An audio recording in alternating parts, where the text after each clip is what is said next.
नाज़रीन, America Iran जंग शुरू हो चुकी है। इस जंग के शुरू होने से कबल मशरिक़ वस्ती की फ़िज़ाओं में एक ऐसा वाक़या रूनुमा हुआ जिसने अमेरिका और पेंटागन को हिला कर रख दिया। खलीज फ़ारस की फ़िज़ाओं में दुनिया का सबसे महंगा और नाकाबिल तस्ख़ीर समझा जाने वाला अमरीकी जासूसी ड्रोन MQ-4C ट्राइटन खामोशी से अपने मिशन पर था। 33,000 फीट की बुलंदी पर जदीद तरीन सेंसर्स और $133 मिलियन की टेक्नोलॉजी। जी हाँ, इस जहाज़ की कीमत थी $133 मिलियन। अचानक रेडार स्क्रीन पर एक थरथराहट होती है। ड्रोन 7700 का इमरजेंसी कोड नशर करता है और फिर हमेशा के लिए खामोशी छा जाती है। दुनिया का सबसे जदीद ड्रोन रेडार से ऐसे गायब हुआ जैसे इसका वजूद ही ना था। क्या ये महज एक फ़नी खराबी थी या फिर ईरान ने वो कर दिखाया जिसका डर पेंटागन को बरसों से था? दोस्तों, इससे पहले कि हम ईरान की मुमकिन कार्रवाई पर बात करें, ये जानना ज़रूरी है कि अमेरिका ने क्या खोया है। नाज़रीन, MQ-4C ट्राइटन कोई आम ड्रोन नहीं है। ये एक उड़ता हुआ इंटेलिजेंस हेडक्वार्टर है। अगर इस ड्रोन की कीमत की बात की जाए तो इसकी कीमत $133 मिलियन है। इतनी रकम में कई जदीद लड़ाका तैयारे ख़रीदे जा सकते हैं। ये ड्रोन एक ही परवाज़ में पूरे यूरोप जितने रकबे पर नज़र रख सकता है। इसके सेंसर्स इतने ताकतवर हैं कि 50,000 फीट की बुलंदी से भी समुंदर में तैरती एक छोटी कश्ती की HD तस्वीर ले सकते हैं। बात यहाँ ही ख़त्म नहीं होती। ये ड्रोन हालिया कशीदगी और जंगी तैयारों में अमेरिका के लिए इतना ही अहम था जितना कि अब्राहम लिंकन। दोस्तों, MQ-4C में एक ख़ास फीचर होता है जिसे ऑटोमेटिक आइडेंटिफिकेशन सिस्टम कहते हैं। ये ड्रोन समुद्र में मौजूद हज़ारों कश्तियों में से दुश्मन की कश्ती को पहचानने की सलाहियत रखता है।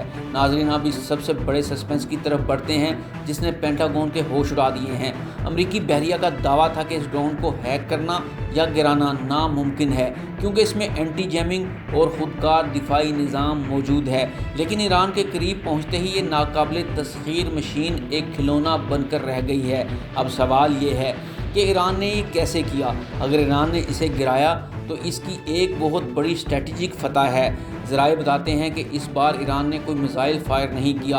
अगर मिसाइल चलता तो अमरीकी रेडार इसे फ़ौरन पकड़ लेते। यहाँ बात हो रही है सॉफ्ट किल की, यानी ये ड्रोन सॉफ्ट किल टेक्नोलॉजी के ज़रिए गिराया गया और सॉफ्ट किल टेक्नोलॉजी के लिए क्वांटम जैमिंग का इस्तेमाल किया गया। माहिरीन का ख्याल है कि ईरान ने अपने एवोटोबाज़ा M या चीनी साख्ता YLC-8B रेडार सिस्टम का इस्तेमाल करते हुए ड्रोन की सैटेलाइट लिंक को काट दिया। ईरान इस फन में माहिर है। 2011 में उन्होंने अमरीकी RQ-170 को भी इस तरह बाहिफाज़त ज़मीन पर उतारा था। हो सकता है इस बार उन्होंने ट्राइटन के सिस्टम को ये बावर कराया हो कि वो महफूज बुलंदी पर है, जबकि हकीकत में वो समुंदर की लहरों से टकरा रहा था। इस सूरत हाल में ईरान की खामोशी सबसे ज़्यादा खौफनाक है। मलबे की तस्वीर जारी न करना इस बात का इशारा हो सकता है कि ईरान खामोशी से इस ड्रोन के हसास हालात को निकाल रहा है ताकि अमरीकी टेक्नोलॉजी को डिकोड किया जा सके। यहाँ से कहानी एक ख़तरनाक मोड़ लेती है। अगर ईरान $133 मिलियन के इस जदीद तरीन ड्रोन को बगैर एक गोली चलाई गिरा सकता है तो USS अब्राहम लिंकन जैसे त्यारा बरदार बहरी बेड़े अब महफूज हैं।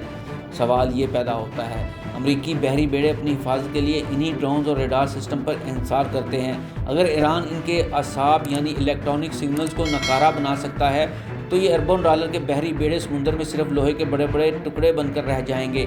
ईरान के पास फतह और खलीज फारस जैसे एंटी शिप बैलिस्टिक मिसाइल पहले से मौजूद हैं। अब इस नई इलेक्ट्रॉनिक वारफेयर की सलाहियत ने अमरीकी बहरिया के लिए खलीज फारस को एक मौत का जाल बना दिया है।